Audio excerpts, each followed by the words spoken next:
Un minutito, ya les aviso.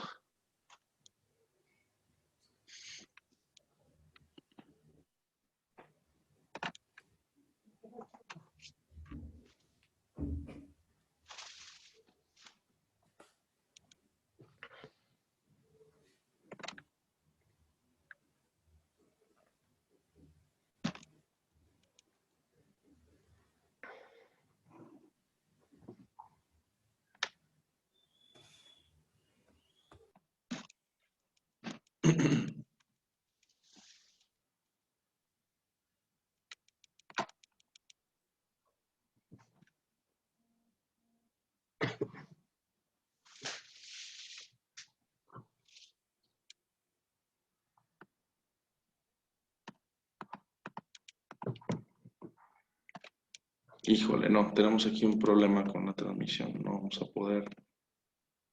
Bueno, a ver, último intento, vamos a ver qué pasa.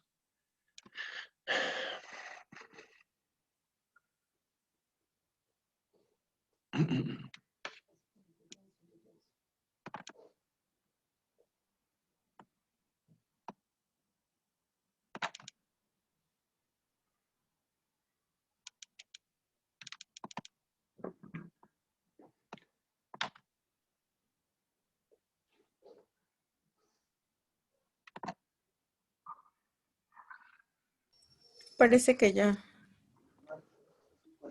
Pero es que está, sí, listo, es que estaba transmitiendo en la otra personal. Es que cambió un poco esto. Ujú. Apenas como que lo actualizaron, pero ya parece que está preparando el streaming, ¿sale? Ok. Ya en cuanto esté en vivo, ya te digo, y ya comenzamos. Disculpen a todos, aquí hubo unas actualizaciones con lo de Zoom de las transmisiones y bueno, nos tocó el de hoy. Disculpen que les hagamos perder un poquito su tiempo, pero ya estamos casi listos. Bueno, pues listo, Dani, ya estamos transmitiendo. Ya te digo, y ya comenzamos. Ya ¿Me estamos pueden casi bajar? listos. Alguien tiene eco. Listo, Dani. Listo. Pues no sé si quieres poner tu presentación en pantalla completa, Eric, por favor. ¿Listo? Ok. Pues buenas noches a todos. Una disculpa por la demora. Hoy vamos a tener una conferencia a cargo del doctor Eric del Barrio García. Les voy a leer un poquito de su semblanza. Él es egresado de la Universidad Popular Autónoma del Estado de Puebla en la licenciatura de Medicina Veterinaria y Zootecnia. Posteriormente, realizó la residencia en el Hospital Veterinario de Especialidades de la UNAM y, bueno, ha hecho diferentes estancias como en el área de cirugía del Hospital Matthew Ryan en la Universidad de Pensilvania. Y bueno, ha fungido también como jurado en algunos exámenes profesionales de licenciatura, ha sido invitado como ponente en distintas universidades y actualmente cursa la maestría en Ciencias de Educación en el Instituto de Estudios Superiores Universitarios de Puebla. Entonces, bueno, pues sin más preámbulos, le damos la bienvenida al doctor Eric y bueno, no sé si las preguntas quieres que sean al final o las vayamos haciendo en el inter de la plática. Si quieres, entre unos casitos, ahí yo les comento si tienen alguna duda, ¿vale? Ok, bueno, pues gracias. Comenzamos entonces. Muchísimas gracias y disculpen nuevamente la demora. Vamos a hablar un poquito de algunos casos quirúrgicos. Le puse como título unos cuantos curiosos casos quirúrgicos. Como ya comentó la doctora, bueno, vamos a hablar directamente de esto y de los casos que hemos visto en el Hospital Veterinario de Puebla. Primero, la cirugía. La cirugía como tal es un conjunto de los procesos un conjunto de procesos sistematizados. Estos se llevan a cabo en los pacientes y tienen una finalidad tanto terapéutica como diagnóstica. Y por las características que tiene la propia cirugía, deben de ser realizadas en una sala de operaciones directas para eso. Ahora, los requerimientos para poder hacer una buena cirugía son las instalaciones, también el equipo, conocimiento es muy importante y habilidad.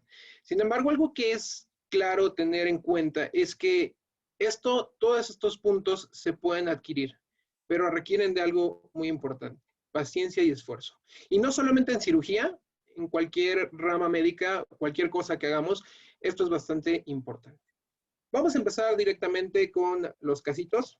Les voy a presentar el primer caso. Este paciente es un paciente felino, es doméstico mexicano, de 2 meses aproximadamente, es hembra. El motivo de consulta es por una lesión traumática aparente, mordida. Los propietarios nos comentaban que la habían encontrado unas horas antes en un pueblito. Ellos pensaban que había sido mordida y no sabían nada de ella. No saben si es de casa, no saben si es callejera. La tomaron, la llevaron al médico veterinario del pueblito, le colocó una férula en la patita, le dijo que tenía una fractura y que acudieran inmediatamente al hospital para poder atender. Esta es la paciente, es una paciente que tiene una lesión en el rostro. Se ve un poco aparatoso, pero vamos a ir hablando de algunos puntos. Podemos ver que la narina, todo el plano nasal está retraído hacia la derecha. Hay una separación de esto mismo y podemos ver en esta zona las fosas nasales. Ahora, yo les preguntaría si quieren utilizar el chat. ¿Qué debemos hacer en este caso? Les voy a dar algunas opciones.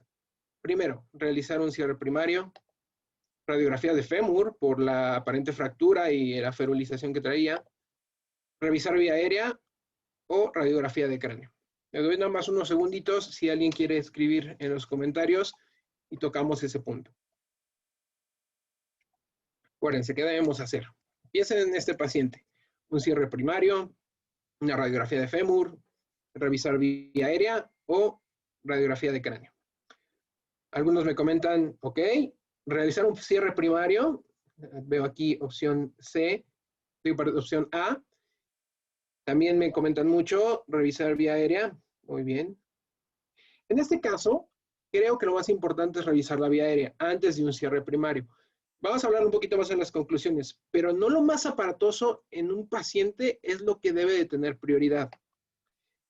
Cuando hablamos de pacientes traumatizados en pequeñas especies y de hecho también en medicina humana, debemos hacer un examen primario. Generalmente este examen primario viene la vía aérea, la respiración, C, la frecuencia cardíaca y D, que puede ser cualquier otra cosa que veamos. Generalmente el sistema nervioso central. Ahora, en este paciente, como dice este mismo artículo de Dennis Crow, cuando llega un paciente con trauma, nosotros debemos observar si ese paciente es realmente un paciente politraumatizado o no. De ser así, en humanos se utiliza que el área o el ambiente donde estamos pueda ser sin peligro hacia nosotros mismos o al paciente. Digamos que hay un accidente en la carretera. Antes de dar la resucitación, en dado caso que la requiera el individuo o el ejemplar, necesitamos saber que el ambiente es propicio para poder hacerlo. No debemos arriesgarnos nosotros. Si hay una persona que está dentro del carro con un incendio, debemos sacar a la persona y después poder revisarla. Hacemos el examen primario A, B, C, D, E. Y lo primero que debemos revisar, vía aérea. ¿La vía aérea está permeable o no está permeable? Ahí nos da una idea de lo que debemos empezar a hacer. La vía aérea está permeable, no hay mucosa, no hay sangre. En este caso fue lo que hicimos con nuestra paciente. Observar que no haya sangre, no haya coágulos que le impidan pasar el aire hacia la vía respiratoria. Observamos si el paciente respira o no respira. Y posterior a esto, si hay frecuencia cardíaca o no.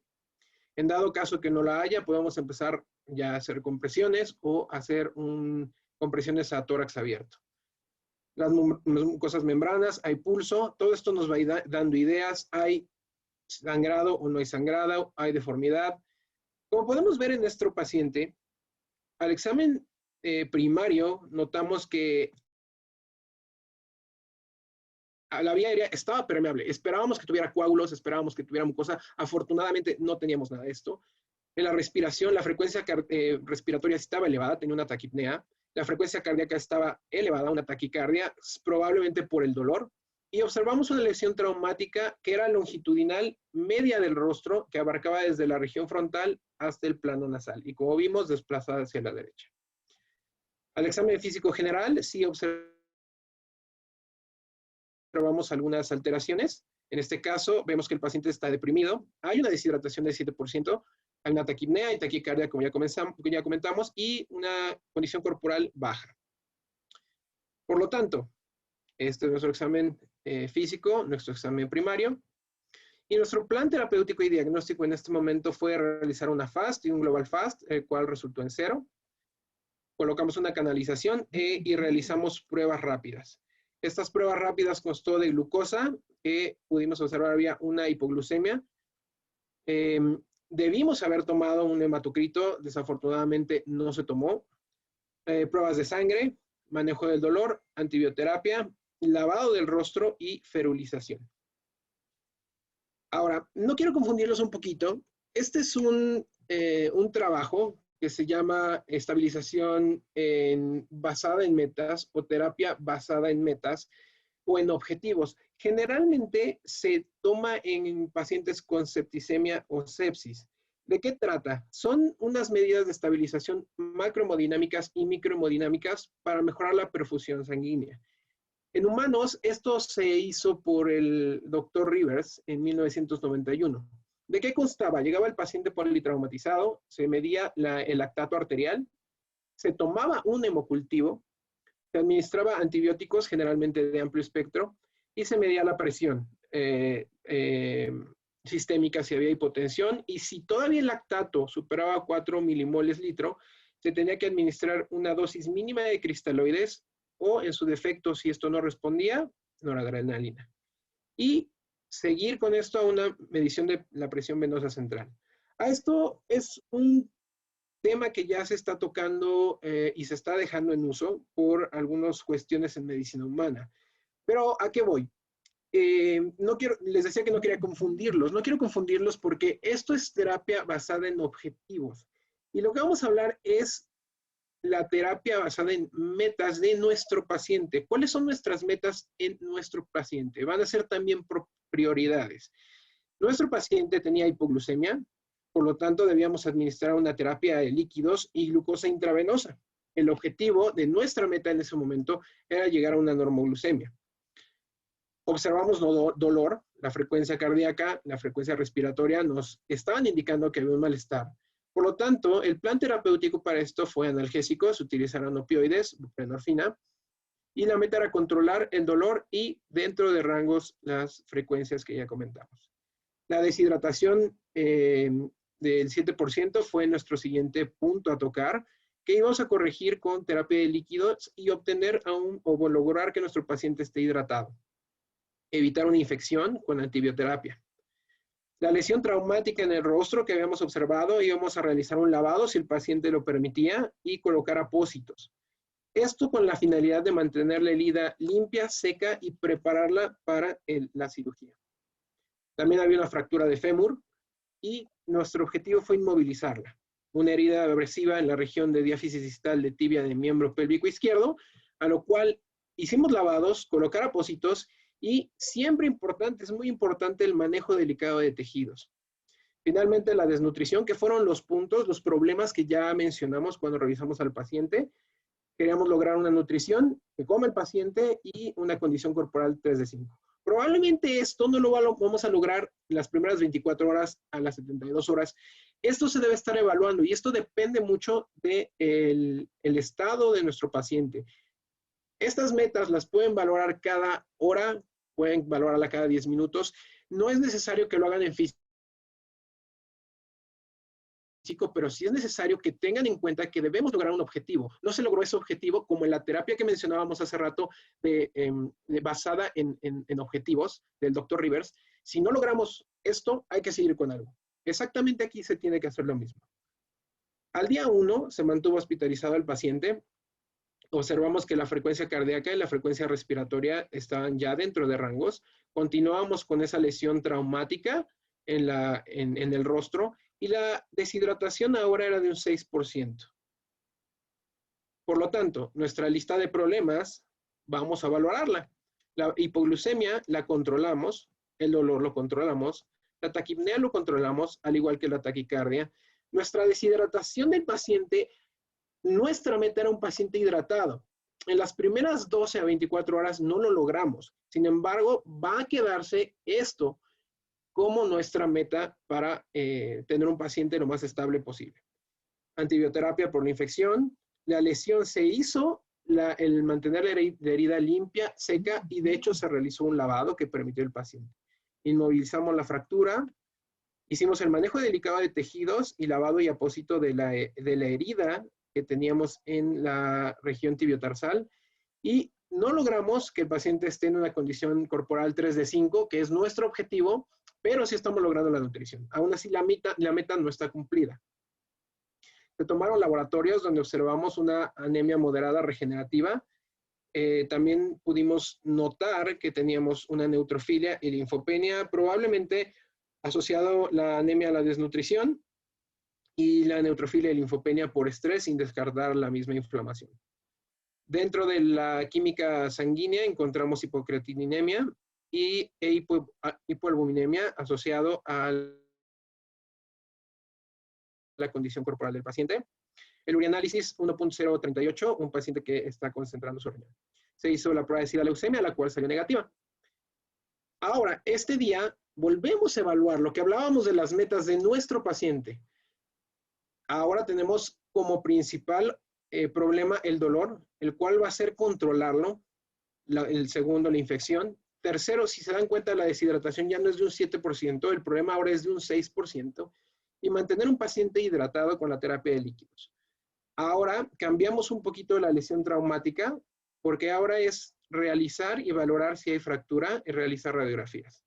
La fractura de fémur, inmovilización, pero ahora queremos realizar una osteosíntesis, por lo tanto necesitamos una radiografía. Y con cada punto, también las pruebas de laboratorio que tomamos, que son ahora un problema, anemia, desnutrición, neutrofilia, todo eso le vamos a dar un manejo y por ende observar si tenemos y qué meta. Pero, ¿cómo hemos hecho esto? Los problemas que observaron hace rato los hemos quitado, los hemos reordenado, los hemos agregado y hemos tenido nuevos manejos. Es decir, en el día 0, estos eran nuestros problemas que habíamos observado en el paciente. Y al día 1, los problemas han cambiado. Los problemas ahora se han quitado. Los que hemos logrado la meta ya no debemos de tenerlos en nuestra lista de problemas, pero sí tenerlos en cuenta nosotros. La hipoglucemia, la taquipnea, la taquicardia fueron problemas que quitamos. Ahora debemos de reordenar nuestras prioridades del paciente. Nuestra prioridad ahora, en día 1, era manejar el dolor, controlar la infección, que si se dan cuenta, de un lugar 2 ha pasado a un lugar 1. La infección igual de un lugar 6 ha pasado a un lugar número 2. La deshidratación, que habíamos tratado de controlar a que fuera un paciente hidratado, no lo logramos, pero sube a un lugar más. La lesión traumática igual sube, fractura de fémur, la herida abrasiva y la desnutrición. Ahora, después de esto, vamos a agregar los problemas también que hemos notado. La anemia moderada, que fueron las pruebas de laboratorio, la neutrofilia, la hipoalbuminemia y la hipocreatininemia. Ahora, ya tenemos estos criterios. Aquí algo se quiso trabar, no sé si siga, porque se trabó un poquito.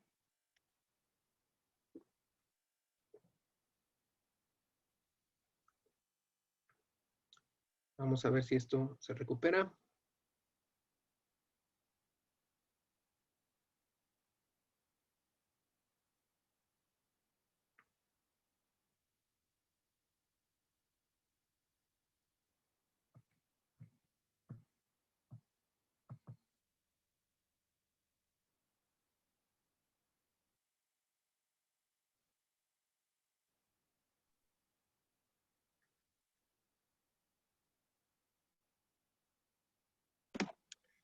¿Qué le aparece, doctor? Si no, lo que podemos hacer es volver a, bueno, cancelar y volver a compartir la pantalla. No sé, ¿qué es lo que le aparece en esa barrita?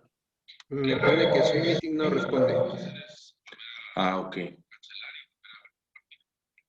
¿Quiere que cierre el programa y lo vuelva a abrir? No, si quiere dejamos de compartir. Ya respondió. Ok, listo, gracias. No sé si me ven. Sí, bien. Y bueno, ahora el nuevo manejo, los nuevos manejos que ya habíamos comentado. Vamos a ver si esto cambia. Los nuevos manejos: valorar la fractura, tomar rayos X, realizar la osteosíntesis si es posible después de la radiografía. Ahora, el día 2, observamos nuevamente cambios y valoramos nuestras metas. Se controla el dolor, se evitó la infección, la deshidratación, un paciente ya hidratado, la herida limpia. No hemos podido valorar la fractura por la deshidratación. Queremos un paciente hidratado para poder hacer el manejo. No hemos podido tomar la radiografía de fémur, pero sí está la inmovilización. La herida, el hematocrito no se ha corregido, la condición corporal tampoco, y los problemas de laboratorio aún todavía no se controlan. El paciente ya está hidratado, ya podemos hacer el manejo.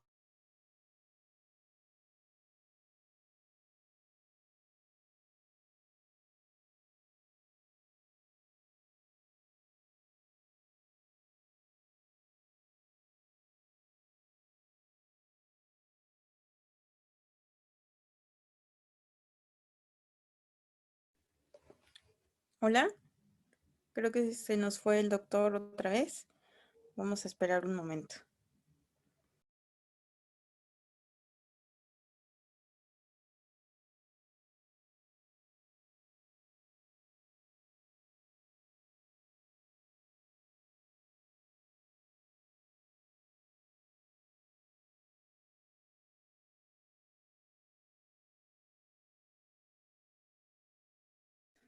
Parece que tuvo un problema de conexión, entonces hay que esperar unos minutitos. Una disculpa por los inconvenientes.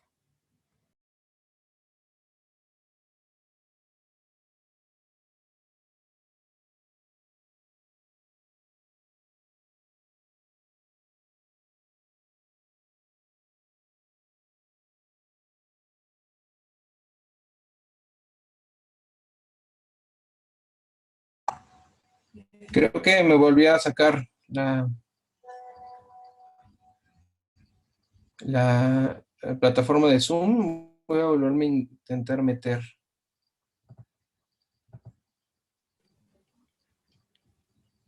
Pues ya te escuchamos. No sé si quieres compartir tu pantalla.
Hola, hola otra vez. Perdón que se haya trabado otra vez esta cosa.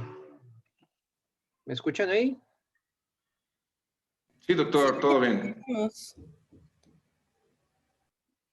Ok, una disculpa. De todas maneras, voy a abrir la presentación en la otra computadora que tengo aquí al lado por cualquier cosa que pudiera pasar. Y pues bueno, vamos a continuar. Vamos a ir. Bien, ¿sale? Ahora, ¿qué operamos primero? ¿Qué piensan ustedes? ¿Qué operamos primero? ¿Operamos la carita? ¿Operamos alguno del fémur o operamos la tibia. ¿Qué hacemos? Ustedes cuéntenme qué piensen que hagamos. Algunos me ponen que la carita o algunos que el fémur. Nuestra decisión fue directamente utilizar una osteosíntesis en fémur primero. Tenemos estas opciones. ¿Cuál creen que sea la mejor opción que debemos utilizar en el fémur? Si gustan anotarlo, mientras voy a ir comentando. Primero, el tornillo interfragmentario, pues no nos va a servir realmente de nada. El clavo intramedular solo no nos va a dar la estabilidad hacia todas las fuerzas de tensión, compresión que tenemos, sobre todo la rotación. La placa bloqueada, muy buena opción. Sin embargo, porque no sabíamos los costos más que nada. Obtuvimos, bueno, y realizamos un clavo intramedular con cerclajes. Esta es la radiografía postquirúrgica inmediata. Y esta es la radiografía de tibia. Decidimos no hacer nada de osteosíntesis, colocar solamente una férula para tener la reparación, sobre todo por la fractura dentada. Recortamos los clavos intramedulares y aquí fueron algunas dudas que empezamos a tener. Primero, la circulación. Sabíamos colocar algunos puntos de avance hacia la piel, hacia el rostro. Podíamos generar un bloqueo de las ramas principales de la circulación hacia la piel. Por lo tanto, debemos tener mucho cuidado, sobre todo en las ramas faciales. Por lo tanto, lo que hicimos fue colocar unos catéter en la nariz, en la derecha y en la izquierda, que venían desde las fosas nasales para que tuviéramos una reparación lo más anatómica posible. Este fue postquirúrgico inmediato de cómo resultó el paciente. Bastante bien, se ve bastante colocado en su lugar sin ninguna alteración. El paciente se empieza a recuperar, se recupera completamente de la anestesia y empezamos a tratar de ponerle algunos apósitos en esa zona para que no se estuviera rascando o con la misma jaulita empezarse a topar, pudiera generar alguna dehiscencia de puntos. Al día 3, este es nuestro paciente. Ya no observamos como tal la lesión, sino una herida quirúrgica en cada una de las estructuras que han sido sometidas a una cirugía. Ahora estos son nuestras metas por prioridades que logramos cada una, sobre todo por la cirugía, excepto de las pruebas de laboratorio. Nuestro paciente del día 1, si observan en el puntito ventral a la narina, empezamos a tener una pequeña dehiscencia de puntos, la cual se observa así al día 4. El paciente estaba de muy buen ánimo, podemos observar todavía las heridas quirúrgicas limpias y secas, excepto la del plano nasal que tenía una ligera dehiscencia de puntos. Al día 15 retiramos los puntos y observamos que nuestro paciente está de muy buen ánimo, ya come, brinca, empieza a hacer cosas que normalmente un gato debe estar haciendo, y la naricita un poquito chueca, pero sin problemas para respirar. Se da una alta hospitalaria, esto es al día 32 de haberlo observado. Notamos un poquito de secreción en el ojo derecho, que era hialina, no le dimos mayor problema. Tomamos su radiografía postquirúrgica de fémur y su radiografía de tibia, donde ya observamos callo óseo en las dos fracturas, con los implantes cumpliendo su función. Al día 65, observamos la naricita ligeramente desviada hacia la derecha, sin problemas para respirar, bastante animado el paciente, y tomamos nuevamente radiografías de las fracturas. Observamos una consolidación ósea de fémur, al igual que de la tibia, de su tibia al lado izquierdo.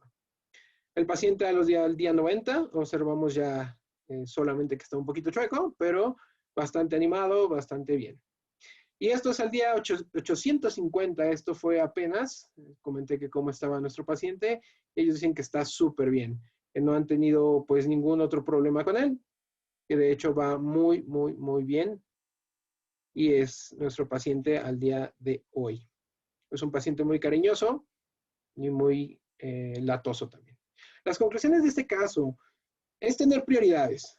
A veces lo más aparatoso, lo que se ve visualmente para el propietario como un problema, sabemos que no siempre es lo que debemos de poner atención principal o lo primero que debemos de atender, porque no sabemos si hay problemas respiratorios, si hay algún neumotórax, algunas cosas. Entonces, prioridades. Y cada vez que revisemos a nuestro paciente, reordenarlas, quitarlas, agregarlas.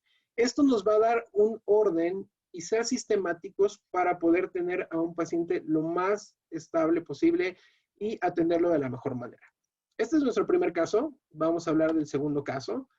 Este es un pacientito que estimo mucho y ahorita les voy a contar un poquito por qué. La reseña es un paciente canido border collie de 2 años aproximadamente macho. Si se dan cuenta, pacientes muy jóvenes, como el caso anterior. La historia es que tiene desorientación. Y la historia clínica es que fue remitido de otra clínica porque habían acudido de urgencia, ya que lo habían encontrado en el patio, desorientado, con pupilas dilatadas, un poco con desequilibrio, y el médico veterinario en ese momento le dijo que el diagnóstico era de rabia y que acudiera a un hospital donde le pudieran brindar atención. Nuestro paciente al examen primario se observa una taquipnea, taquicardia y ligero dolor moderado en el abdomen y un paciente en delirio en ese momento. Se dio un diagnóstico de probable intoxicación. El plan terapéutico fue canalizar, medicar y observar. La terapia canalizar con terapia de líquidos y medicación con sulfato de atropina, pensando también en algún tipo de anafilaxia, omeprazol, carbón activado y sucralfato. Esto fue por el área de urgencias nocturnas. A las 12 horas después observamos que hay cambios en el examen primario, lo que hablábamos hace rato de prioridades, observar a nuestro paciente, nuestro examen primario y el examen físico general sin alteraciones. El paciente era súper inquieto, súper latoso, súper juguetón y le dimos una alta hospitalaria. Al día 2 regresa porque comentan los propietarios que lo siguen viendo desorientado. Lo dejaron solo en el piso de la cocina, lo dejaron 2 horas y cuando regresaron lo encontraron tirado en el suelo, inmóvil, sin querer hacer otra cosa y pues lo acudieron nuevamente. Este es nuestro examen físico. No había alguna alteración. Cuando llegó con nosotros ya no tenía todas las alteraciones comentadas por el propietario. El plan terapéutico fue canalizar con un stopper, pruebas de sangre. Se le había dicho desde un inicio que para la intoxicación era importante tener pruebas de laboratorio que no se aceptaron. En este momento fueron tomadas completamente. Y bueno, realizar una anamnesis completa ya del paciente. Dentro de la anamnesis es un paciente que se adquirió una semana atrás en un criadero de Querétaro. Tuvo 2 hermanos que estaban completamente sanos. Limpian el piso con cloro y con pinol. Se les preguntó sobre plantas que negaron haber tenido algunas, así como solventes, que lo único era el pinol y el cloro que utilizaban. No había otro tipo de árbol más que uno muy parecido a un roble, pero que tenía tréboles. Y en animales había cochinillas, de las que les pegas y se hace bolita, y hormigas negras. Sin embargo, ya ahondando un poquito en la historia y preguntando ya específicamente, ellos nos dijeron que empezó a caminar como si fuera un soldado, que después de eso tenía pupilas dilatadas y cuando pasaba este evento se iba a esconder a unos matorrales. Aquí nos empieza a dar alguna idea. Tomamos el hemograma y si observamos cambios, una hipoproteinemia de 34, mínimo de 60, y una neutrofilia que se asoció en este momento a la alimentación, una desnutrición. Toda la química completa, observamos muchísimos cambios, sobre todo la creatinina por la edad del paciente, AST sin tanta relevancia en este momento, ALT elevada, la fosfatasa bastante elevada asociada a la edad del paciente, hipoproteinemia con hipoalbuminemia e hipoglobulinemia bastante raro, y esto también se había asociado en su momento, podría ser por desnutrición o había ya algún problema en la asimilación de las mismas. Algunos cambios también importantes, los triglicéridos con una hipotrigliceridemia y cambios electrolíticos. Aunque no están alterados estos 2 analitos, que es BUN y urea, nos llamó la atención que los viéramos en ese nivel. Esto lo vamos a tomar en cuenta ahorita. Y bueno, dentro de la orina no vimos ninguna alteración. Escríbanme en el chat. Con esta historia, sé que falta mucho, sé que todavía hay mucha información que falta, pero ¿cuál sería tu diagnóstico presuntivo de este paciente? Piensa. Deshidratación, perdón, desorientación, el paciente camina como si fuese un soldado, la urea, una hipourea, hipocreatininemia. ¿Cuál crees que pudiera ser el diagnóstico de este paciente? Ok, alguien escribió ahí puentes portosistémicos. Bastante bien, ¿alguien más que quiere escribir? Y eso que no sabe el caso, pero ya. Ok. Doctora Rosy, un saludote. Encefalopatía hepática secundaria, probablemente a puentes portosistémicos. Ok, muy bien. Muchos se fueron por encefalopatía hepática. Y sí, nosotros pensamos en una encefalopatía hepática por puentes portosistémicos. Paciente border collie, pensábamos en puentes portosistémicos intrahepáticos. El plan terapéutico, canalizar ahora con terapia de líquidos, ya no tener solo el stopper. La medicación se agregó metronidazol, lactulosa, acetilcisteína y levetiracetam por las probables convulsiones. Se le comentó que deberíamos realizar una ultrasonido abdominal, y así como la prueba de amoníaco, mantenerlo en observación. Se le comentó el pronóstico del paciente de puentes portosistémicos, que de ser se pueda operar, podría tener una buena calidad de vida, sin embargo, que sí requeriría cuidados. El propietario dijo que iba a hacer las pruebas complementarias y tomaría una decisión con la familia. Se hizo un ultrasonido. Desafortunadamente, tuvimos un problema con la memoria. Nuestra memoria de las imágenes se descompuso. Esto es una imagen de internet, pero era algo muy parecido a lo que observábamos aquí, que es esta imagen en el hígado. El hígado se observaba con microhepatía y se observaba una estructura anecoica que cuando poníamos el Doppler en esa zona tenía reflujo, lo cual nosotros sospechamos de puentes portosistémicos e intrahepáticos. El amoníaco, si se dan cuenta, está súper elevado, lo cual confirmaba pues, nuestro paciente con puentes portosistémicos. Que de hecho, vamos a mencionar que tenía encefalopatía hepática, ¿sale? Eso vamos a mencionarlo, tenía encefalopatía hepática. Se platicó con el propietario y él nos dijo que no podría hacer todos los cuidados y pues que era mejor hacer descansar al paciente. Optamos como hospital poder darle el seguimiento nosotros y yo y mi novia nos íbamos a quedar con este pacientito, por lo tanto le cambiamos el nombre y para nosotros se empezó a llamar Shunti. Shunti fue un paciente muy querido en el hospital y el plan terapéutico fue las pruebas complementarias, ahora rayos X simple de abdomen para poder hacer una portografía intraquirúrgica y ácidos biliares pre y postprandiales. Aquí tuvimos un problema con los ácidos biliares porque el día que los íbamos a tomar se le dio de comer al paciente, entonces como son pruebas que no tenemos aquí en Puebla, tenemos que mandarlas, no pudimos realmente tomarlas y realizar la cirugía. Esto lo íbamos a hacer con una atenuación con papel celofán. Estas son los estudios radiográficos lateral izquierda, lateral derecha de abdomen para que los vean. No vemos alguna alteración significativa. El gas, perdón, hacia el tórax no vemos ningún problemita. Pero como son de abdomen, es importante comentar que el eje gástrico está desviado. Si se dan cuenta, el hígado se observa una microhepatia. Y en una BD, sobre todo para tener un antecedente al realizar la portografía. El plan terapéutico, como ya comentamos, nuestro plan. Ahora,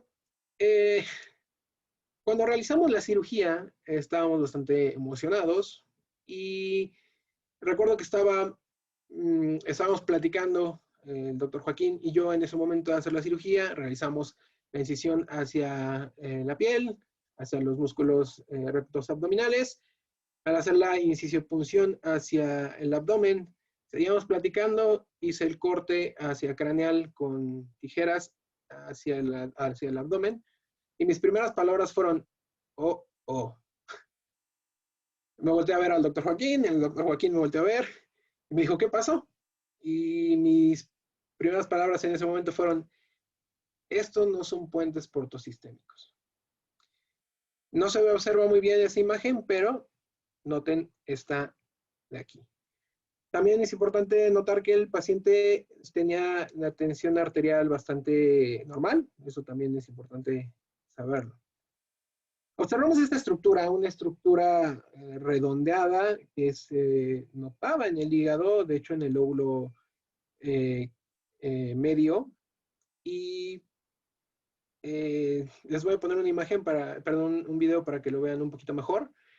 Este es el puente, pero bueno, en ese momento pensábamos todavía que podía ser un puente portosistémico, pero dense cuenta cómo tiene pulso, cómo cuando se mueve tiene pulso. Si pusiéramos el audio al mismo tiempo que está el sonido del pulso oxímetro, se mueve esa estructura. No, definitivamente no era un puente portosistémico. Podemos observar la microhepatia también. No quiero estar moviendo el mouse mucho porque vi que saturó hace rato la presentación. Notamos nuevamente esa estructura con el pulso que estaba en el lóbulo medio y tratamos de visualizar si notábamos algún otro tipo de anomalía vascular, ya sea extrahepática o intrahepática, y no pudimos notarla. Esta sigue siendo la misma imagen. Bastante impresionante, que yo no había observado en este caso lo vamos a mencionar como fístula arteriovenosa, otro tipo de anomalía vascular en los pacientes, tanto perros como gatos. Bastante rara, es un 2% de pacientes llegan a presentarla. Bueno, teniendo ya en cuenta que no era un puente tan sencillo como nosotros, o una anomalía vascular tan sencilla, optamos por realizar la portografía, tomamos un vaso yeyunal y lo canalizamos con un catéter azul, lo fijamos al mismo yeyuno, al mesenterio, y realizamos la portografía en el área de rayos X.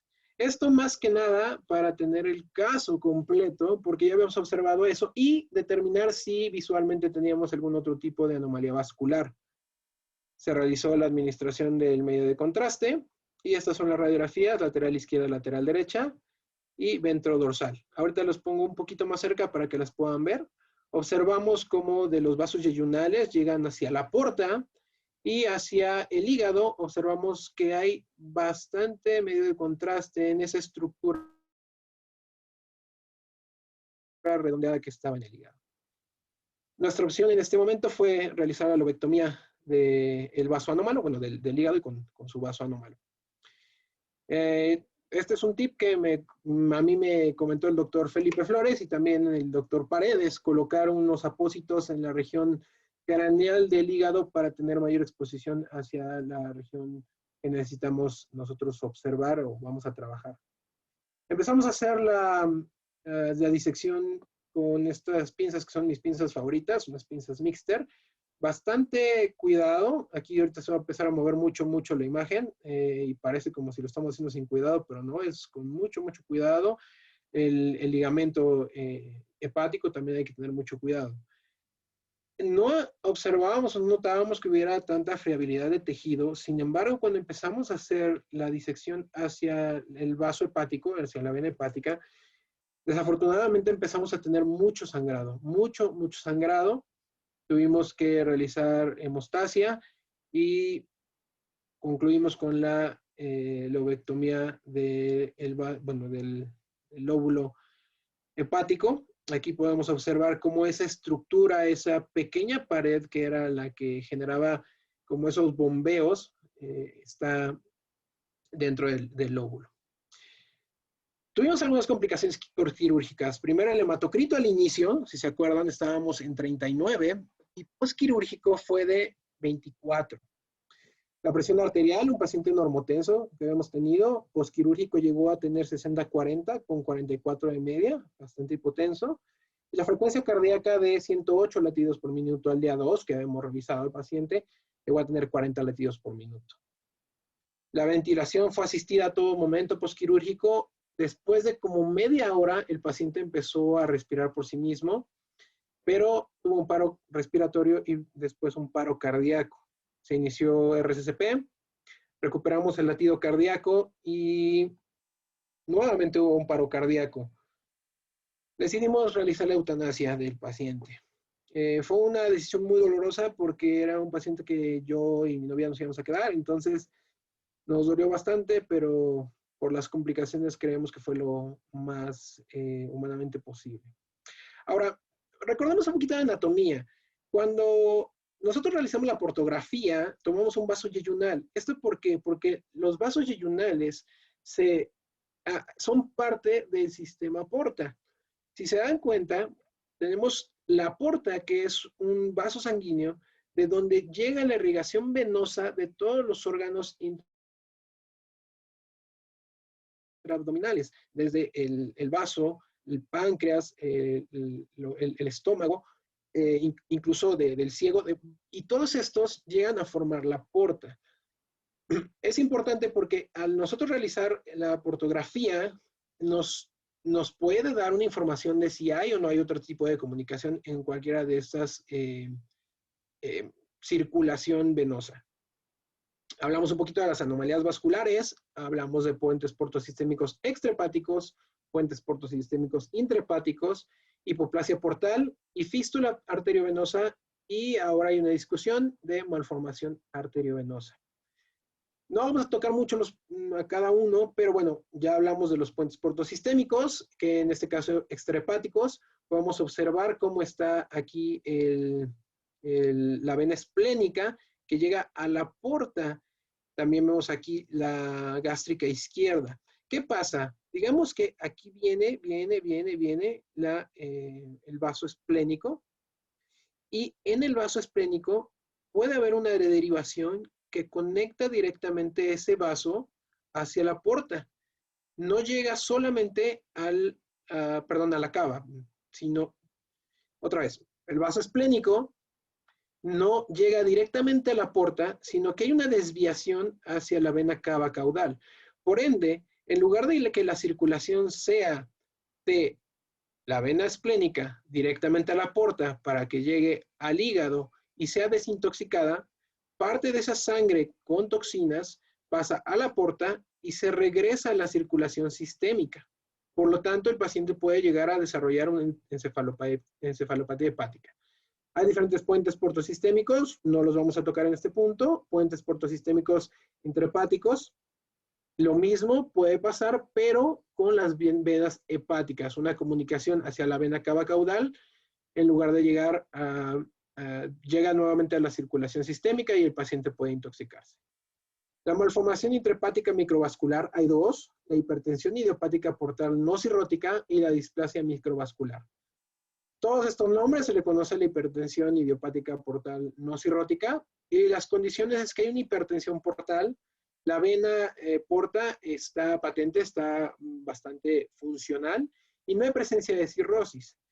En la displasia microvascular es por pequeños vasos portales intrahepáticos, hay una hiperplasia del endotelio, dilatación de las venas portales, los vasos sanguíneos dentro del hígado, hay comunicaciones comunicaciones que generan una intoxicación, y bueno, hipertrofia venosa central, fibrosis como tal.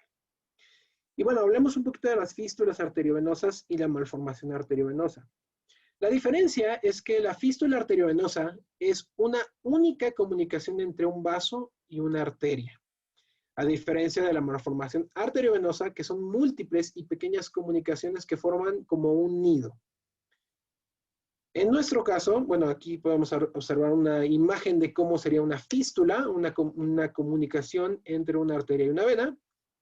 Y nuestro paciente tenía una única comunicación entre un vaso y una arteria, por lo tanto, una fístula arteriovenosa. En este caso, se optó por la lobectomía. De hecho, el tratamiento como tal es realizar la lobectomía, el retiro del lóbulo afectado.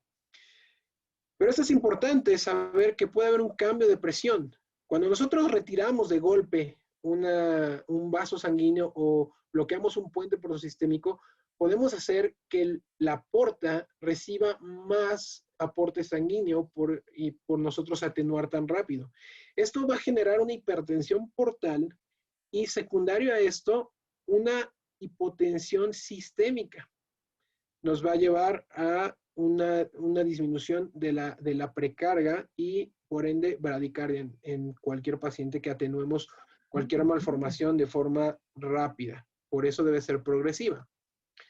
En nuestro paciente empezamos a tener varias complicaciones. Primero, hemorragia, como lo vimos, el hematocrito fue bajando por la hemorragia secundaria al tejido desvitalizado, bueno, perdón, friable que tenía. Hubo una hipotensión sistémica y por ende una hipertensión portal. Lo pudimos observar con la presión arterial y, bueno, la frecuencia cardíaca, por lo tanto, bradicardias. Conclusiones de este caso. Es importante estudiar. Nosotros sabíamos que había algo diferente. No era un puente protosistémico. Era otra anomalía vascular. Pero ¿qué teníamos que hacer? Ya sabíamos que podía haber complicaciones severas, pero era lo que teníamos que hacer. Siempre entrar en mente con diferentes procedimientos en la cabeza, porque a veces nuestro plan puede cambiar dependiendo de lo que encontremos. Asimismo, saber cuáles son las complicaciones en cada uno de los pacientes que vamos a entrar a cirugía.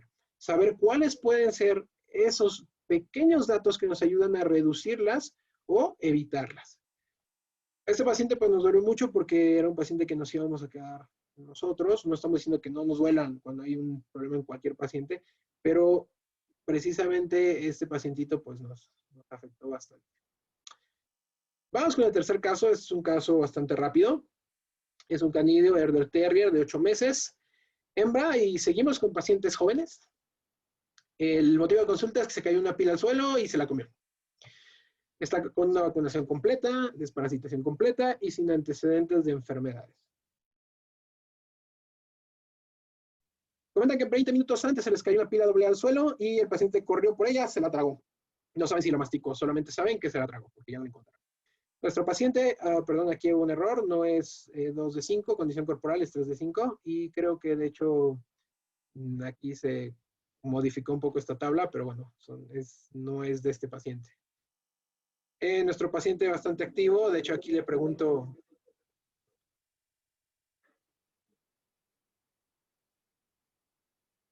Muy inquieto nuestro paciente, bastante inquieto desde que llegó, y hacíamos la broma de que el paciente era muy inquieto porque se acaba de tragar una pila. Nuestro plan, rayos X de abdomen, canalización, medicación y ¿qué sigue? Eso eran nuestras preguntas. Radiografía de abdomen, lateral izquierda, lateral derecha. Vemos una estructura radiopaca en el estómago que de hecho corresponde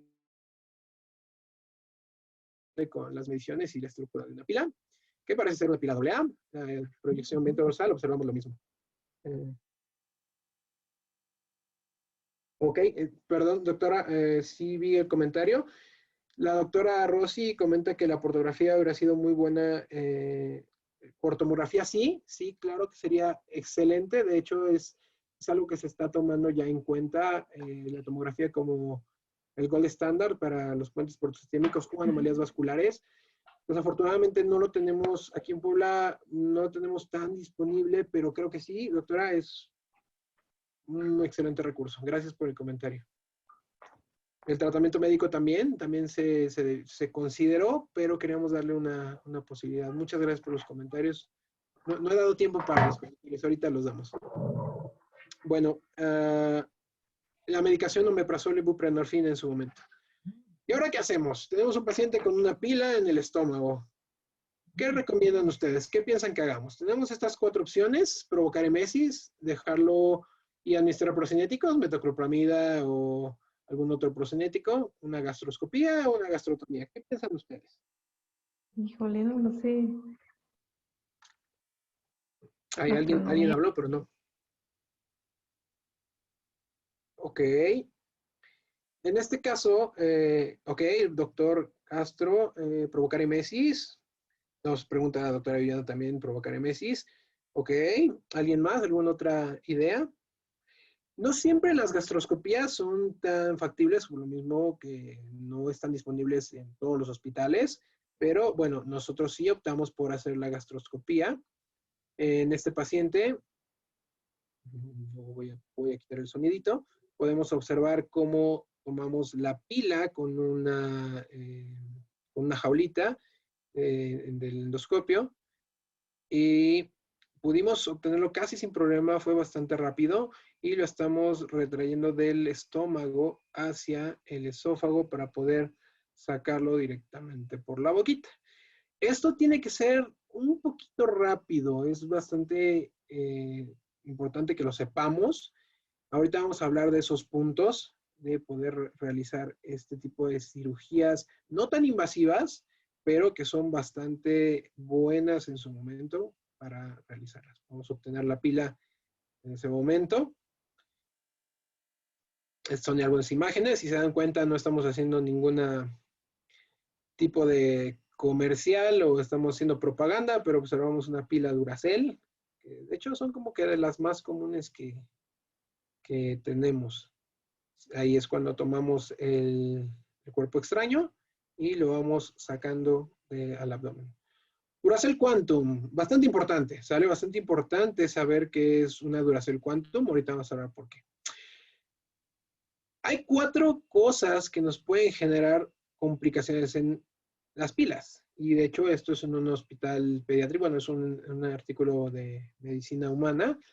Las sustancias alcalinas, el cáustico que tienen, el hidróxido de sodio y potasio, pueden generar quemaduras, como tal una necrosis por licuefacción.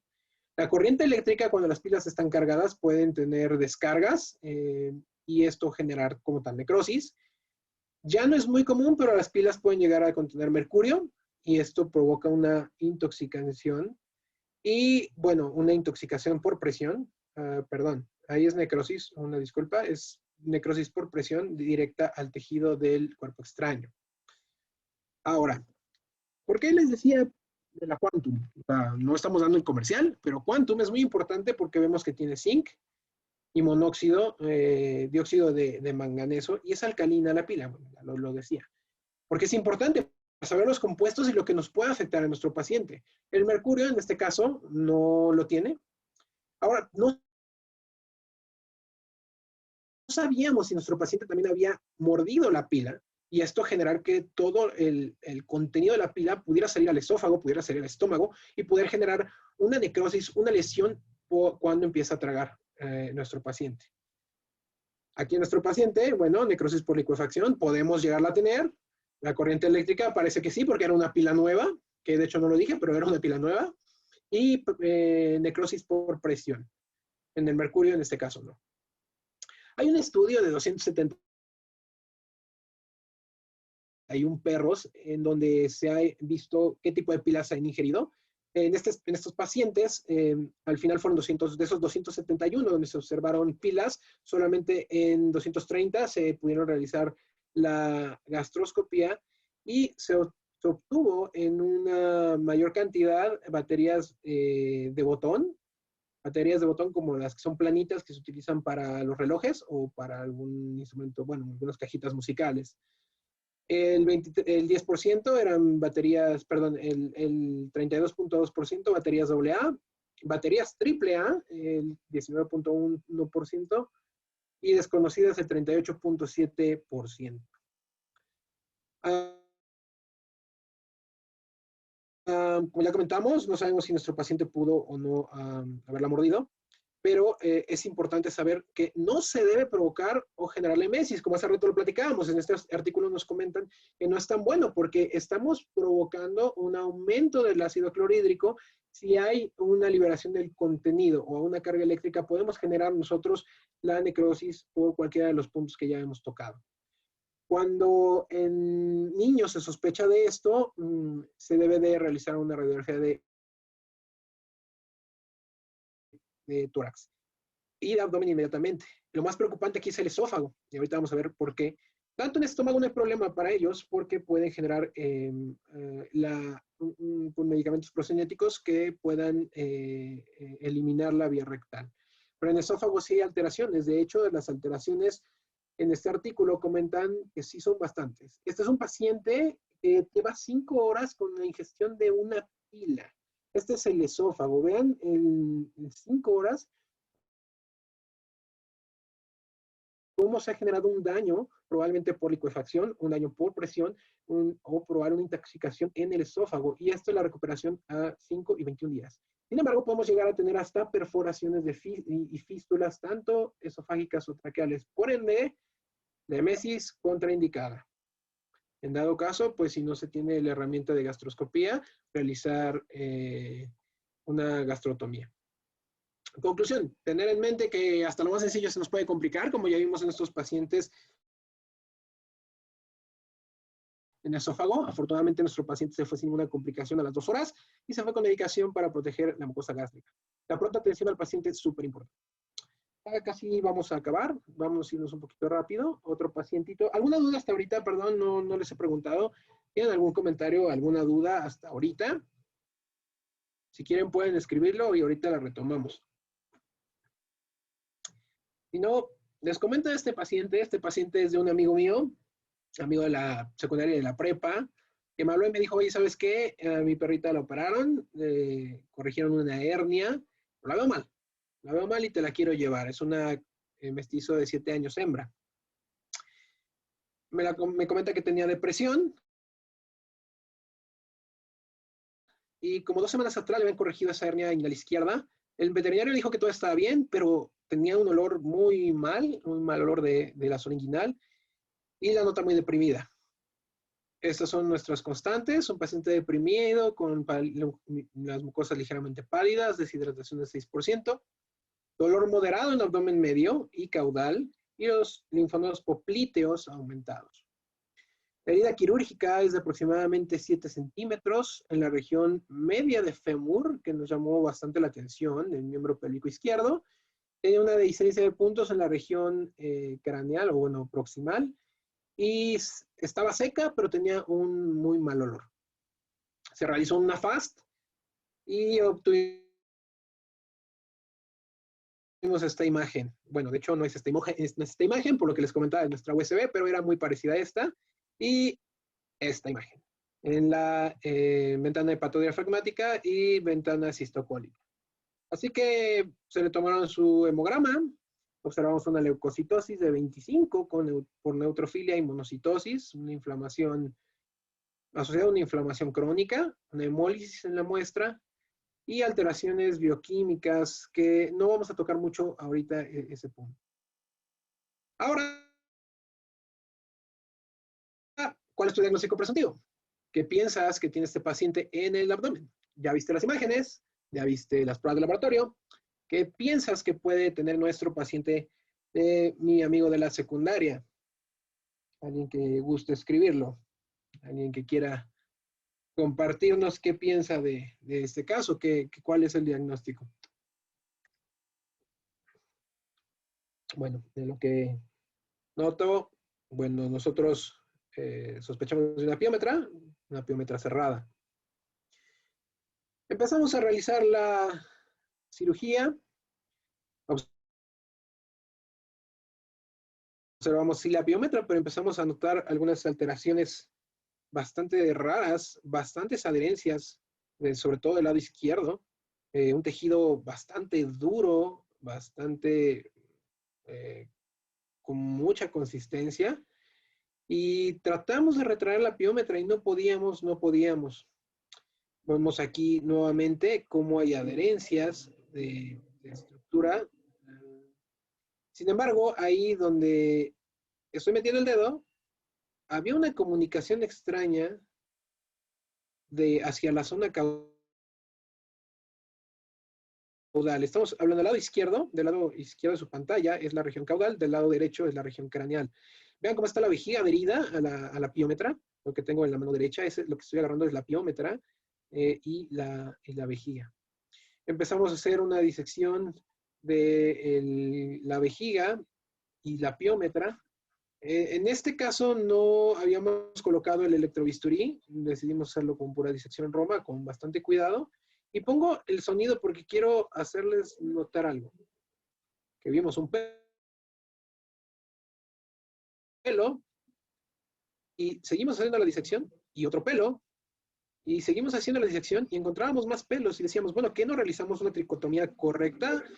¿No preparamos bien al paciente?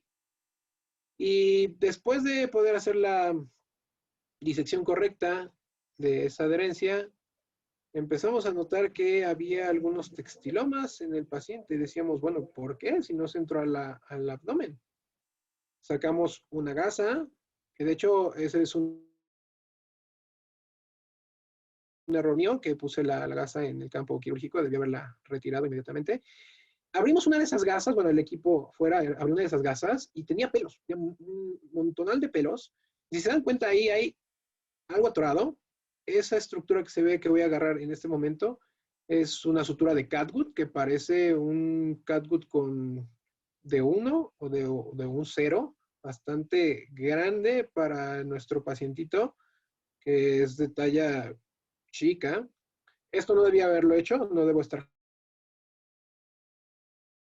jalando porque eso no es manejo delicado de tejidos, entonces omitan un poquito eso, un error.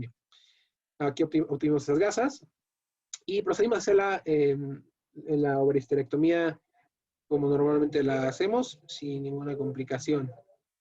No sé qué pasó aquí, pero bueno, aquí estamos realizando el retiro del útero desde el cuello uterino y retiramos la piómetra. Este pequeño videito demuestra qué es lo que pasó. Pasó que estoy colocando una pinza Rochester en ese espacio que habíamos notado. Nuestro equipo, el circulante nos ayuda a ir al otro lado y donde se ve esa gasa que habíamos colocado, sale completamente nuestra punta del Rochester. Había una comunicación directa en esa zona. Este es un tejido donde estaban las gasas, es el tejido tan desvitalizado, tan lesionado, tan erosionado y lastimado que habíamos tenido. Hicimos el desbride de esa zona y finalmente,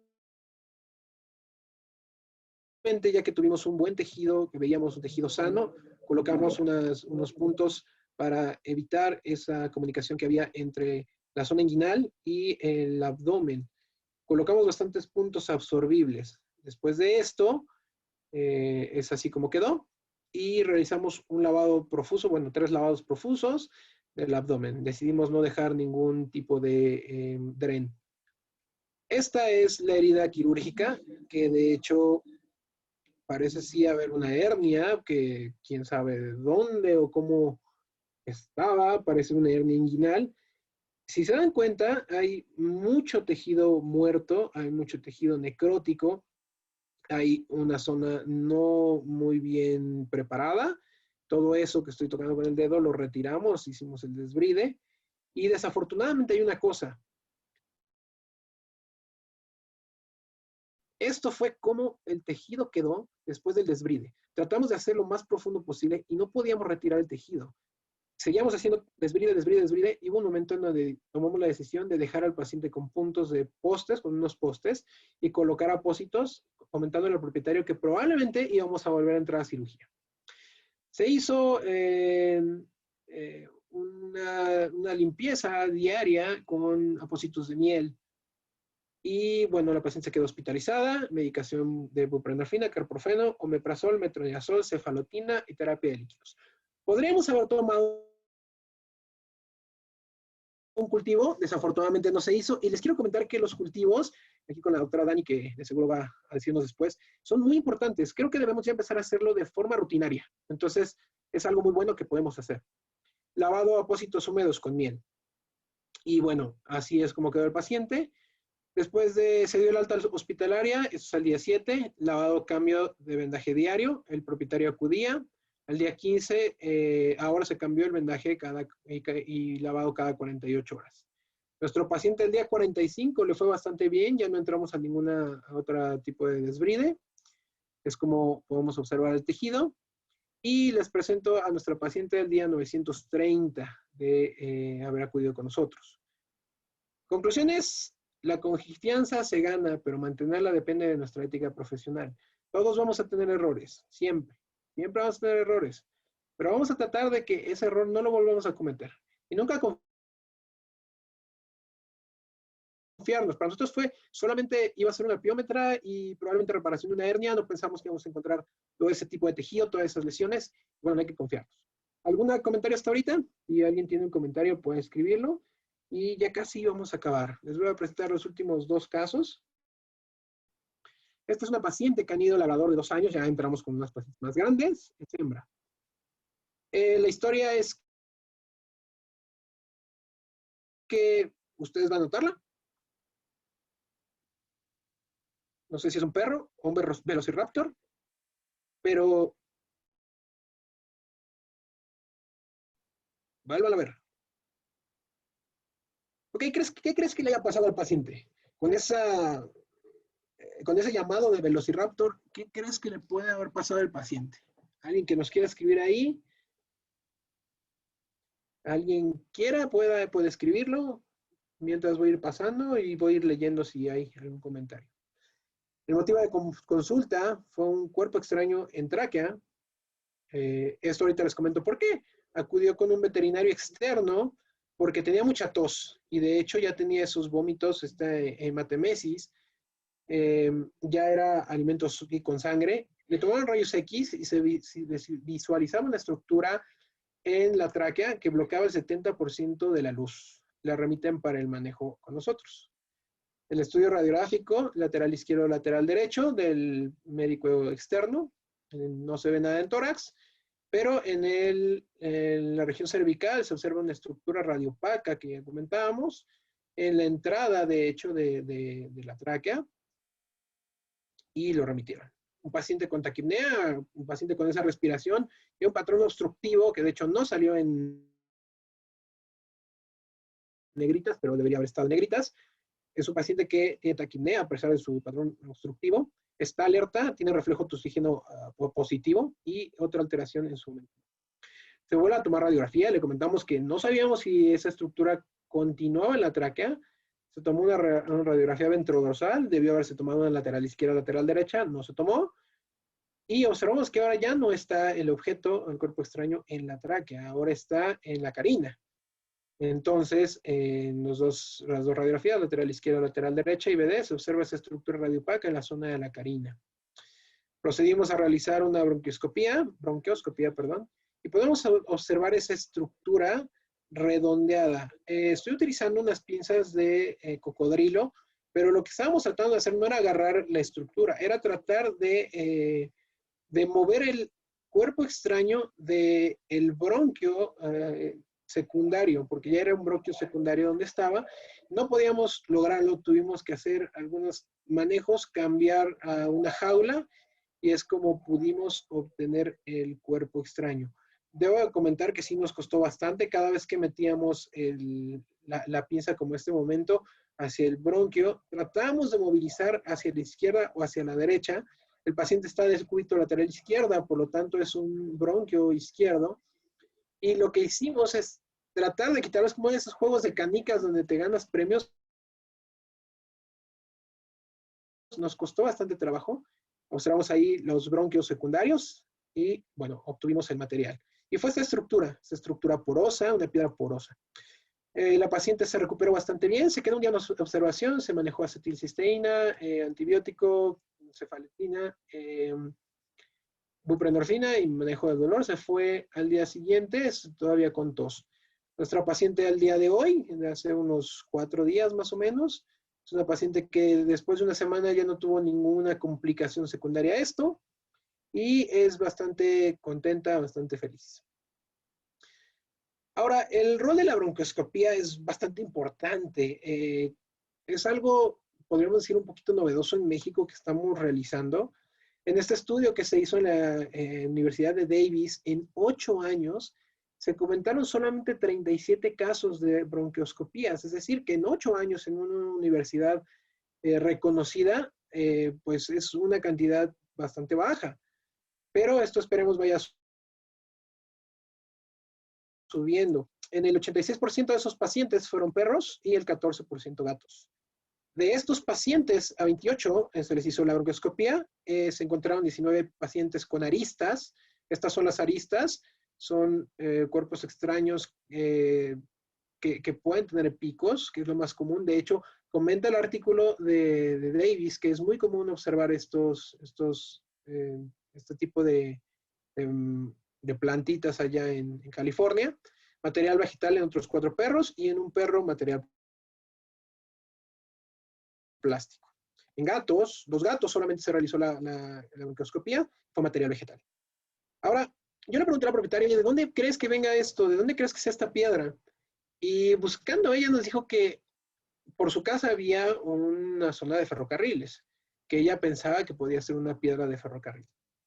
Buscando un poquito, encontré este artículo de patología y rehabilitación en ferrocarriles y comentan del balasto. El balasto es todo este tejido, perdón, tejido, toda esta estructura de piedra que ayuda a diferentes cosas cuando pasa el tren. Esto se le conoce como balasto. Ahora, el balasto, dice que, para que vean un poquito de cultura para todos, no solamente medicina, el balasto ayuda a distribuir la carga de forma uniforme y repartida en el suelo, elimina y amortigua las vibraciones cuando pasa el tren, permite el drenaje, un perfecto drenaje, sobre todo cuando hay lluvia, mantiene la presión de las vías y evita el crecimiento de vegetación. Solamente como un dato. Me di a la tarea de...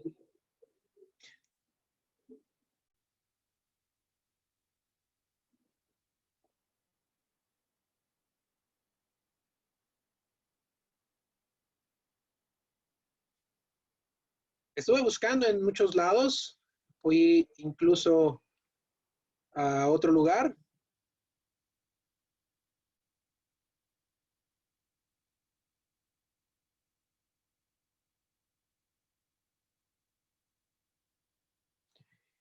Y bueno, encontramos una persona.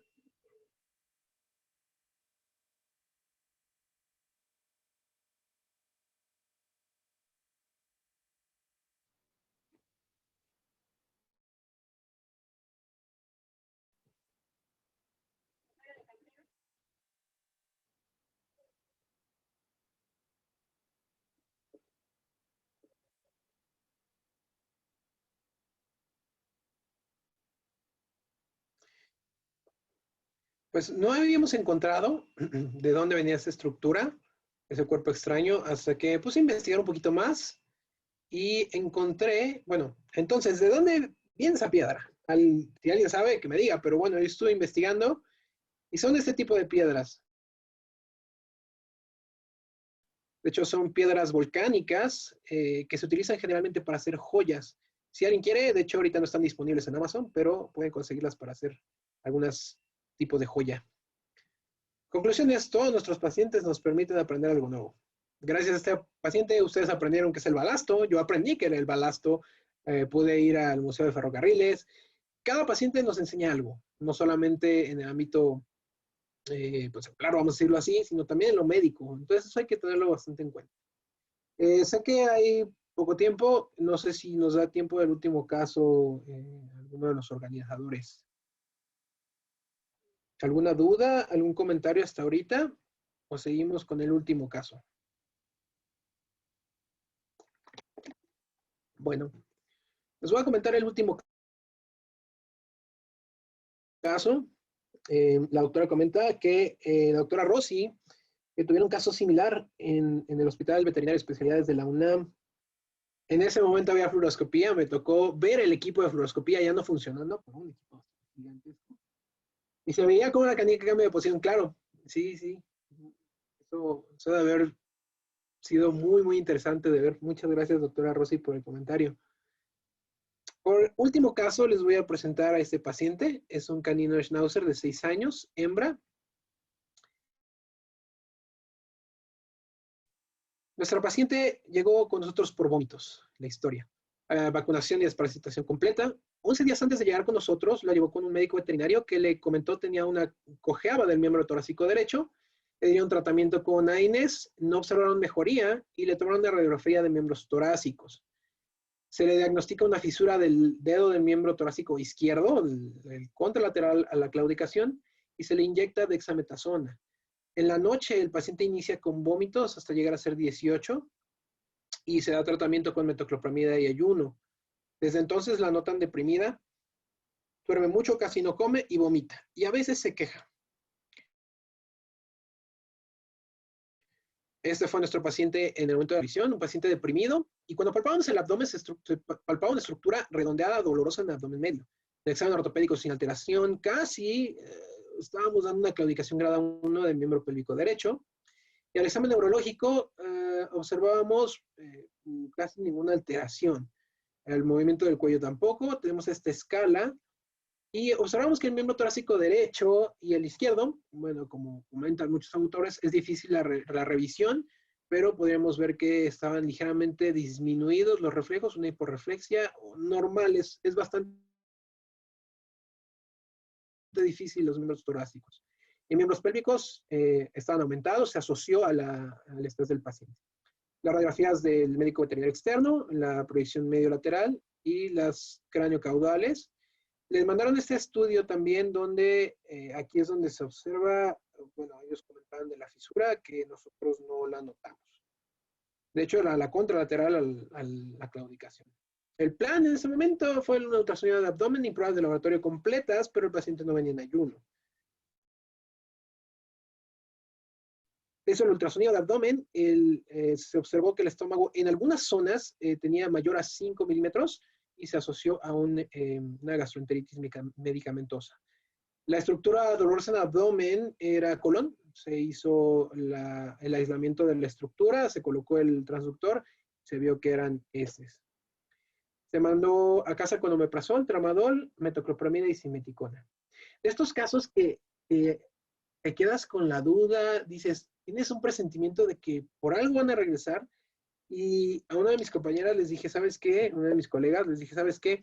Te dejo el expediente porque creo que va a regresar. Aquí yo les pregunto, ¿qué hubieran dicho ustedes en cuanto al tratamiento? Pues nosotros optamos por continuar con el tratamiento. Al día 1, regresa el paciente que no quiere comer, se sigue quejando, le cuesta mucho trabajo dar la medicación. De repente chilla muy fuerte, tiembla mucho y casi no se mueve de su camita. Mandan estas imágenes, estos videitos, en donde ahora se observa un paciente que se queja, que tiene bastante dolor y claudica del miembro torácico izquierdo aparentemente. De hecho, esto es parte de lo que no se quiere mover. Tengo que decir también que los propietarios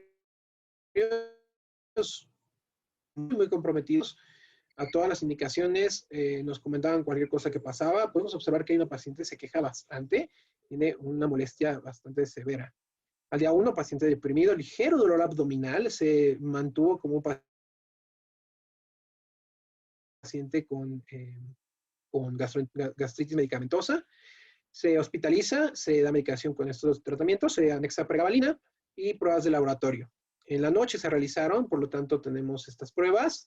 No hay cambios significativos, pensando también en una pancreatitis o un daño renal o hepático por el tratamiento con esteroide y AINES. Solo unas pequeñas alteraciones que no nos preocupan tanto. Notamos que había bastante dolor a la flexión del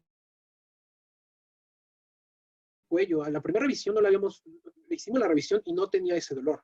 Por lo tanto, la medicación en este momento se agrega solución hipertónica, manitol, acetilcisteína, prednisona, a pesar de lo que ya habíamos comentado de la probable gastritis medicamentosa, se anexó y bueno, estos dos medicamentos también.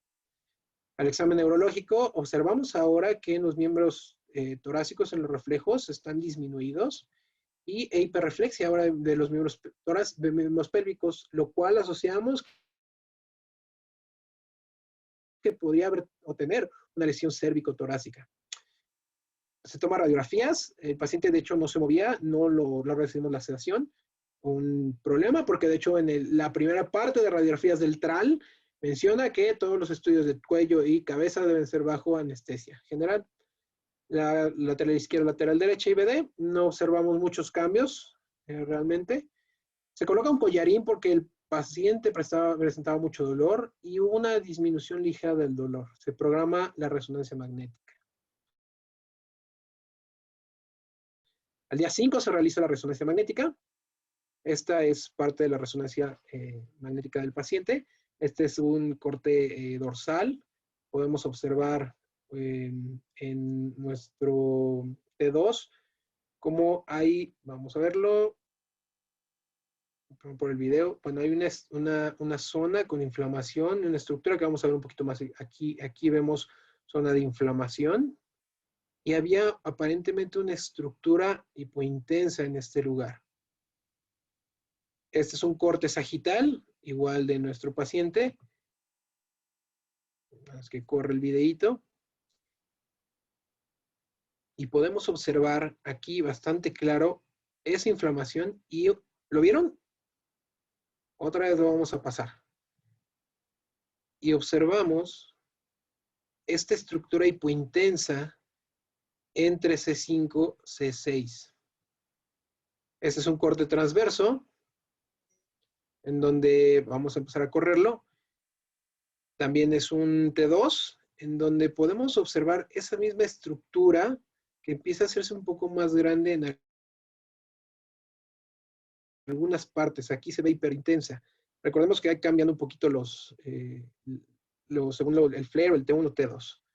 Este es un corte nuevamente sagital. Ya vamos a acabar, nos falta un poco. Y podemos ver bastante hiperintensidad que se asocia a inflamación de la zona entre C4 a C7. Y esta imagen me gustó muchísimo. Estamos viendo al paciente como si estuviera girando y podemos observar esa estructura hipointensa del lado derecho entre C5 y C6. Nuevamente, ahí la ponemos. Y bueno, otros cortecitos más. Bueno, vamos a saltarlos por el tiempo, pero ahí está la estructura y nuevamente aquí se ve ahora con otra intensidad por los mismos puntos. Este estudio habla de la sensibilidad de la resonancia magnética perdón, estos son los hallazgos de la resonancia magnética, una lesión intradural extramedular relacionada a un proceso neoplásico. Te había comentado que era muy probable que este paciente tuviera una extrusión o protrusión discal secundaria, tantos vómitos, pero que era poco probable por la edad un tumor. Y desafortunadamente, pues, observábamos una neoplasia. Se platicó con los propietarios. Hubo una disminución ligera del dolor porque se agregó una infusión de lidocaína ketamina y la opción fue realizar la cirugía. Al día 10 de que llegó con nosotros, nos preguntábamos qué abordaje realizar. Por el tiempo nos vamos a ir ya sin preguntas y fue la opción de un abordaje dorsolateral, en el cual colocamos al paciente en decúbito ventral, hacemos la tricotomía completa de cervicales desde cráneo hasta parte torácica.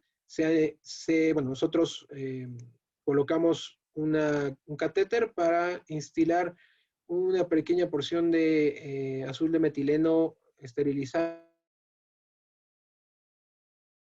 y poder saber dónde estamos. Y se hace la disección de los músculos epiaxiales, la ventana dorsolateral y encontrar la médula. Aquí tuvimos duda y realizamos la colocación de una estructura radiopaca para saber dónde estábamos. Es ese puntito radiopaco que se ve entre C5 y C6. Este es un video de cómo se hace este tipo de cirugías. Esta es la dura madre, ya abriendo completamente la ventana dorsolateral. Se hizo anteriormente con un electrocauterio bipolar. Se cauterizaron estos vasos sanguíneos durales y con una hoja de bisturí del 11 se hace la incisopunción hacia la dura madre.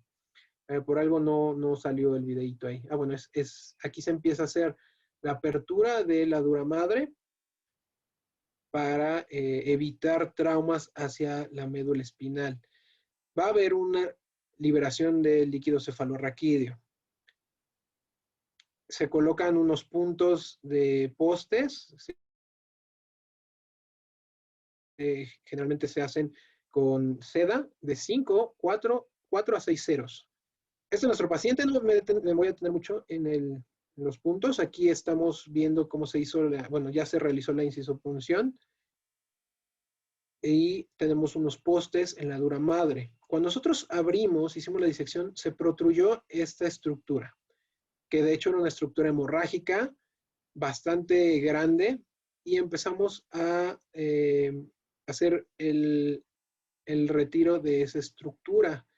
Si ven, este es un bisturí del 3, vean el tamaño, y empezamos a valorar cómo estaba esa estructura. Colocamos unos cotonoides, que son estas gasitas especiales para tejido, para cirugías del sistema nervioso, y con mucho cuidado tocamos, porque recuerden que está en la médula espinal. Nuevamente vemos esa estructura y ya se trabó. Vamos a ver por qué ya se trabó.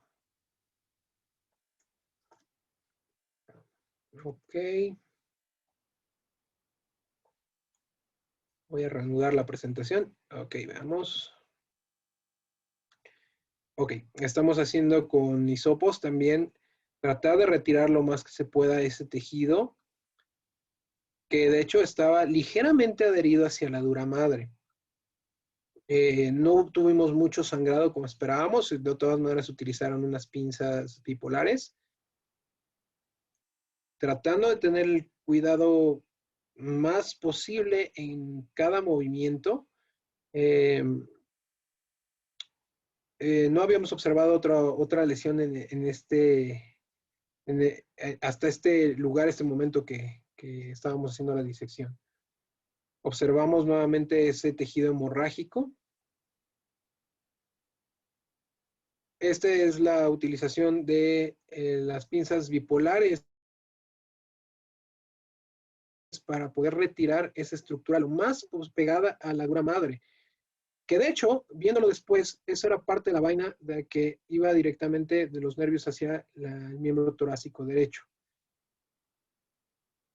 Y después de haber retirado esa estructura, valoramos nuevamente el tejido, valoramos la dura madre y pudimos obtener este tejido que estaba en la región ventral. Normalmente lo que hacen en medicina humana es utilizar otro tipo de técnicas, que es el ultrasonido, un ultrasonido quirúrgico. En este ultrasonido quirúrgico lo que hacen es pequeños golpes hacia la estructura, hacia la masa, para irla rompiendo, y aparte ese mismo ultrasonido tiene un succionador. Por lo tanto, la estructura, la masa pueden retirarla sin problema. Bisturí del 3, tamaño de la estructura que retiramos al final, y se colocó, este es un paciente humano, cómo se hace el cierre en candado de la dura madre con seda de 4 hasta 6 ceros. Nosotros utilizamos una seda 6 ceros. Al día posterior de la cirugía, el paciente se le agrega aceticolina, cefalexina y metronidazol. Es un paciente que nos preocupaba bastante su reacción. Es un paciente deprimido en este momento. Y nos vamos a ir un poquito rápido por el tiempo, pero bueno, empezamos a observar las alteraciones. Sabemos que de 24 a 48 horas vamos a tener una inflamación local de la zona, sobre todo en las vías, bueno, en el sistema nervioso central. Por lo tanto, vamos a tener una alteración muy severa de los reflejos. Realizamos el examen neurológico completo y bueno, lo vamos a saltar un poquito. El dolor, ese sí me gustaría notarlo, el dolor lo tenía presente. Son los cambios, había una hiperreflexia en los dos miembros torácicos y hiperreflexia de miembros pélvicos. El paciente al día 13 posquirúrgico, observamos que ya es un paciente que puede mantenerse en pie, obviamente con ayuda. Vean cómo la propiocepción del miembro torácico derecho está ausente completamente, pero aunque le está dando apoyo aquí la doctora Yametzin, es un paciente que ya tiene propiocepción de los miembros pélvicos. Sin embargo, aquí los reflejos miotáticos del derecho fueron a 0, estaban ausentes. Vamos a continuar. que ya se trabó otra vez.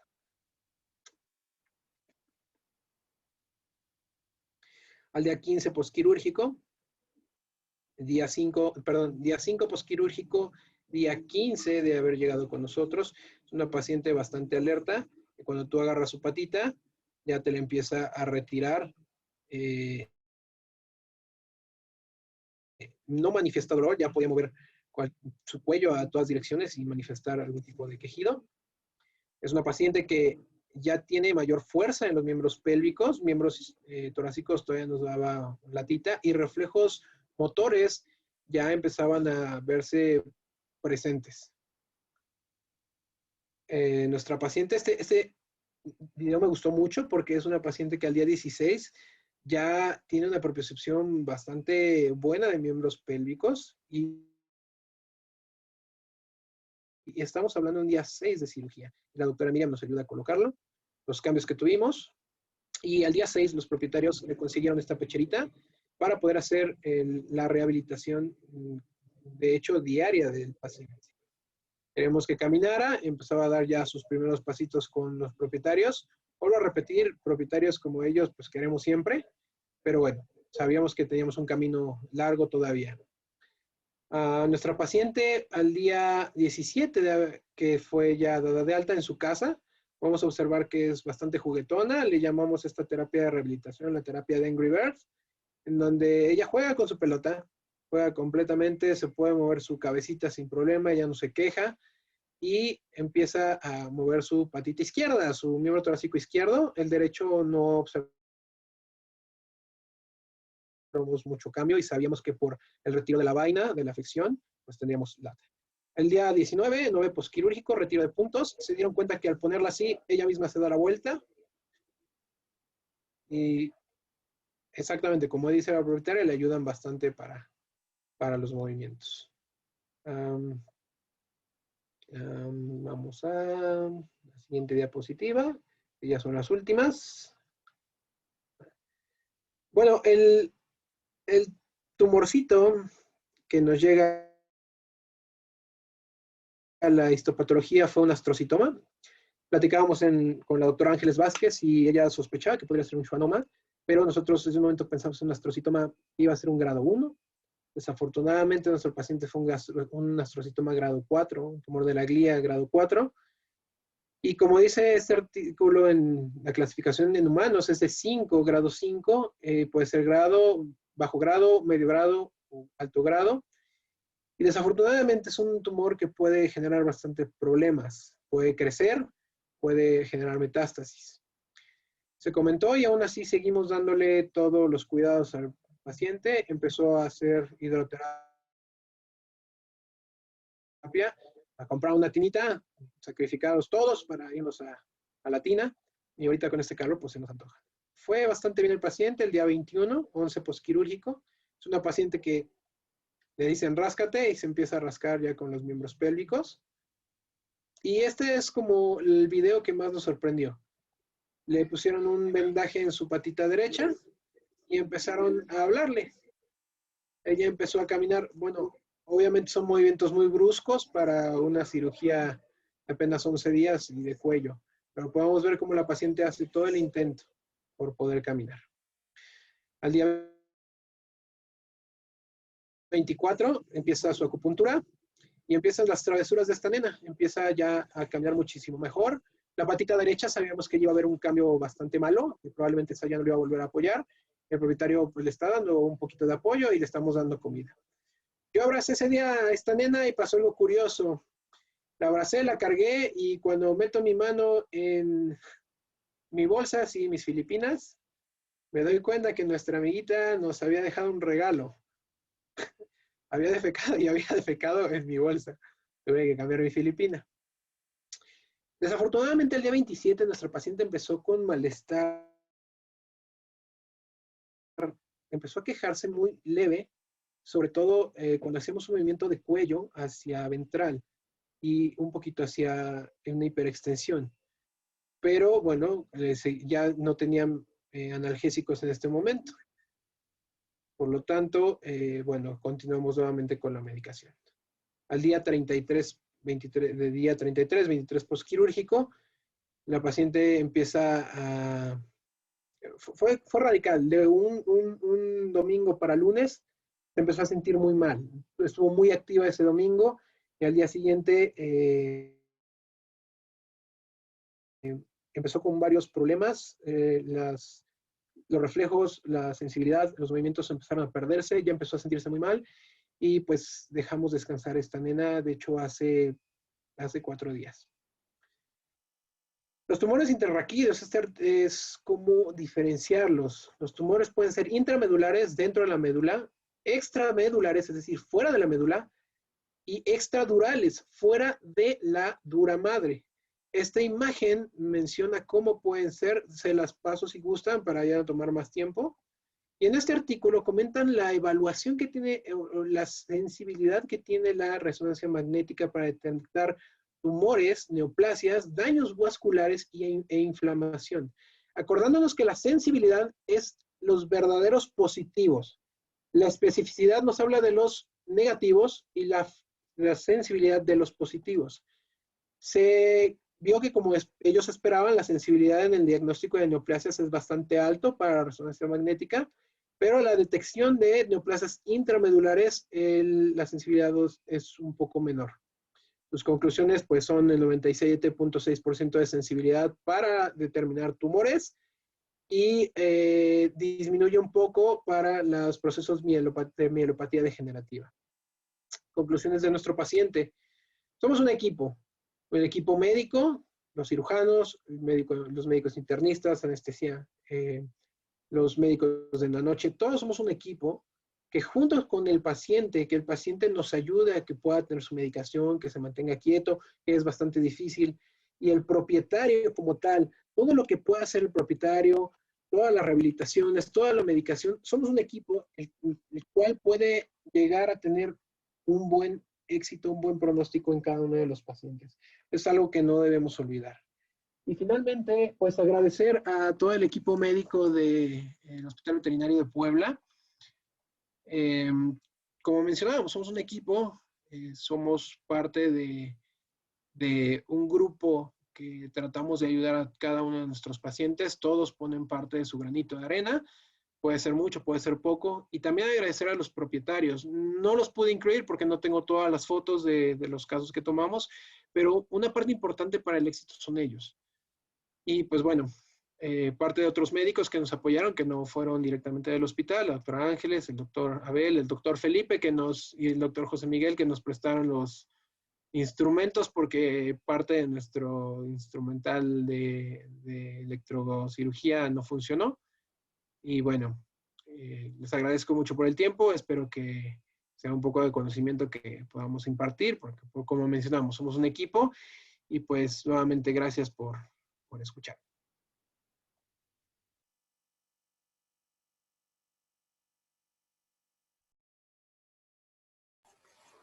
Muchas gracias, Eric, por tu gran ponencia. No sé si alguien más tenga algún comentario o alguna pregunta para el doctor.